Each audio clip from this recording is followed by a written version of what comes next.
1. Verhale, mites en legendes van Fairy. Geskryf deur Ronel Janse van Vuren en voorgelees deur Anel Hammersma. Hierdie is 'n audio-shelf produksie. Voorwoord. Sterflinge kan nie die sluier tussen die mensewêreld en Fairy sien nie, tensy hulle genooi word of ekstra begaafd is. Vir eeue al word mens en vee van mekaar geskei, want niks goed kom van hul saamkuiery nie. Die versameling van die avonture van Safira die Fiekiehond is bewys hiervan. Maar daar is magiese gediertes wat nie kan kies nie. Drake is sulke gediertes. Hulle hou al die kennis van beide wêrelde. En party maak dit selfs by mekaar in geskrewe vorm, waar hulle dit veilig hou in hulle houplekke.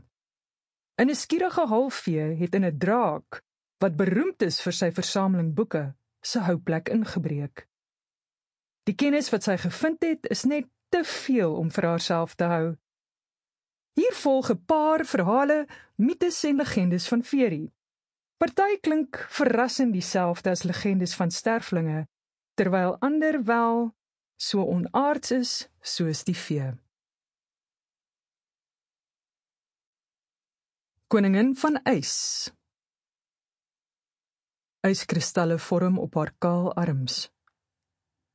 Bera glimlag ingenome. Sy maak haar mond groot oop. Sneeu haal en wind vlieg uit en vries die landskap. Haar mantel wapper agter haar uit. Waar alles eens groen en lewendig was, is daar nou net ys. Dit vat net oomblikke vir die groen om bruin te word. Somer het hard probeer om herfs te verhinder, en vir 'n tyd het die plante gedink dat hulle tog nog kan groei tydens die soel, dag en nag ewening. Maar sy gaan nie meer terugstaan nie. Winter is hare. Winter is sonder simpatie. Winter is bedoel om gevul te wees met ys. Haar oog vang 'n rooi kat wat probeer loop teen die yswind wat om haar druis. Sy kyk in sy oë en sien die wonder waarmee hy haar aanskou. Bera sluk. Dit gebeur min dat sy nie gevrees word nie. Kom saam met my, sê sy vir brawe kat. Sy hoor hoe hy haar volg oor die gevriesde veld, deur die bos wat glinster met yskristalle, na haar kliphuis wat party daar lyk soos 'n kasteel. Bera maak die deur oop en die rooi kat skiet verby haar in die warm vertrek in. Tallose dierestemme groet haar en die nuwe aankomeling. Toe deel die warm melk met hom, sê sy vir haar gaste. Sy kyk hoe hulle plek maak vir die rooi kat by die hekseketel, waarin melk van die wortels van die boom van winter en lewe drup, en gaan sit voor die warm kaggelvuur, omring deur al die wilde diere wat haar nodig het. Die gerug is: Jamie McKinnon loop doelgerig deur die dik plante groei wat baie na 'n tropiese woud lyk. Hy dink nie veel van Fairy se nuwe voorkoms nie. Waar dit eens soos die koue Kaledoniese woude, kaal vlaktes, heivelde en berge gelyk het, staan net die veekoningin se nuutste gier. Dit maak hom woedend. En dit voed die gerugte wat die ronde maak. Eindelik maak hy dit tot die laaste stukkie heideland. Meeste van die galnu wag al reeds.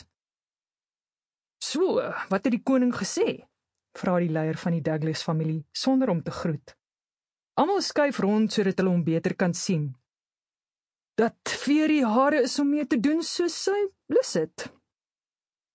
Sy het eintlik baie meer te sê gehad oor die saak, maar die galnu het nie nodig om dit te hoor nie.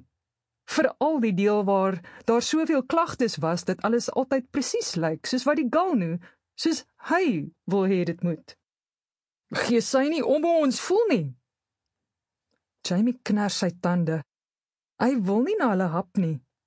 Al het hulle hom die belangrikste verhouding in sy lewe gekos. Familie kom eerste. Is jy seker? Vra die leier van die McGregor familie saggies. Hulle vat dit nie so goed nie.